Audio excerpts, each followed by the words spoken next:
වෙනදා වගේම මගේ YouTube channel එකට ඔයාලා ආදරයෙන් පිළිගන්නවා. ඉතින් ඔයාලට කොහොමද? ඔයාලා හැමෝම හොඳින් නැති කියලා හිතනවා.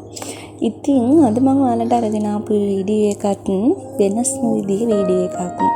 අපේ ගෙදර ලස්සනට තියාගන්නවා වගේම ඉතින් අපි ගෙදරට ඇතුළු වෙන තැනත් ලස්සනට තියාගන්න ඕනේ. ඉතින් මං හිතුවා ගෙදරට ඇතුළු වෙන තැනත් අද දවසේ ලස්සනට හදාගන්න ඕනේ කියලා.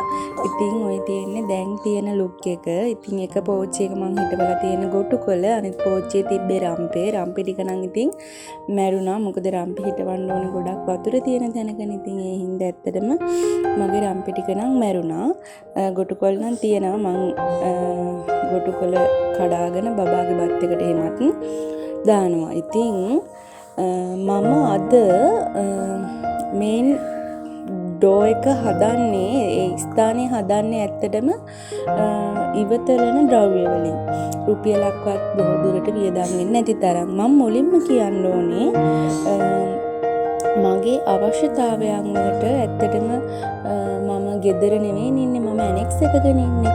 ඉතින් මගේ ගෙදරට කාමරයට සීමා වෙලා නෙවෙයි මට මගේ ඕනේ දේවල් හොයාගන්න වත්තේ ඇවිදලා කරලා මට ඇත්තටම ඉන්න පුළුවන්. ඉතින් ඒක මතක් කරන්න ඕනේ මුලින්ම. මොකද මේ ඇත්තටම ඇනෙක්ස් එක අයිති අක්කලා හරිම හොඳයි. ඉතින් අපේ ඇනෙක්ස් එකේ ඇත්තටම නිදහස කියන දේ ගොඩක් තියෙනවා.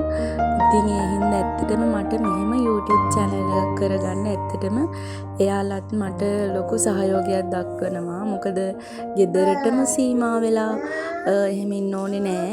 මගේ නිදහස ඒ වගේම එයාලගෙනුත් මට ගොඩක් උදව් තියෙනවා. ඉතින් මේ කලර් එක එහෙම මේක පාට කරගන්න කලර් එක එහෙම ගත්තේ මම ඇත්තටම එයාලගේ ඉතුරු වෙච්ච කලර් එකක්. ඉතින් එයාලගෙනුත් මට ඇත්තටම සහයෝගයක් තියෙනවා. ඒක කියන්න ඕනේ. ඉතින් මම මල් පෝච්චි වෙනුවට ඉවත දාපු කිරි හට්ටි වලට රතු පාට ප්ලේන් ටික ගහලා ඒකට ඉස්සරහට මල් පෝච්චි දෙකක් වගේ ලස්සනට මල් දාලා තිබ්බනම් හොඳයි කියලා මට හිතුණා. ඒක නිකන් පොඩි ප්‍රබෝධයක් දෙනවා වගේ දෙයක්. ඉතින් ඒ හින්දා මම ඒ විදියට ඒක හදාගත්තා. මේකටත් අරන් තියෙන්නේ මම ඉවත දාපු කාඩ්බෝඩ් එකක් රවුන්ඩ් එකක් කපාගෙන ওই විදියට මම සමනල්ලු හදන වීඩියෝ එක නම් ඔයාලට අරගෙන ගෙනත් තියෙනවා. ඉතින් ඒක බලන්න. ওই විදියට සමනල්ලු හදාගෙන රිබන් වලින් තමයි මල් හදාගෙන තියෙන්නේ. ওই විදියට මල් හදාගෙන වෙල්කම් කියලා ලියා ගන්නවා. ඉතින් ඒකත් මම හිතුවා ඉස්සරහා දැම්මොත් ලස්සනට තියෙයි කියලා. ওই විදියට අර ප්ලේන්ට් එකමයි මම ගාන්නේ. ඉතින් රතු අපේ බිමත් තියෙන රතු හින්දා මං හිතුවා රතු පාට මැච් වෙයි කියලා. ඉතින් ඒ හින්දා මම ওই විදියට රතු පාටින් ඒකත් ප්ලේන්ට් කරගන්නවා. ඉතින් මට මේ දේ කරන්න රුපියලක්වත් වියදම් වුණේ නැහැ. ඉතින් මම ඔයාලටත් කියන්නේ අපිට සල්ලි නැහැ, අපිට කරන්න බෑ කියන තැන ඉන්න එපා. ඕනම දෙයකට උත්සාහ කරන්න. ඇත්තට මේක ලස්සනට කරගන්න පුළුවන් වෙනවා. ඉතින් මේකට අරන් තියෙන කම්බියයි ලණුවයි පුංචි ටයිල් කෑල්ලකුයි විතරයි. ඉතින් බලන්න ඒක ඒ විදියට ආවට අවසාන ලුක් එක කොහොමද කියලා.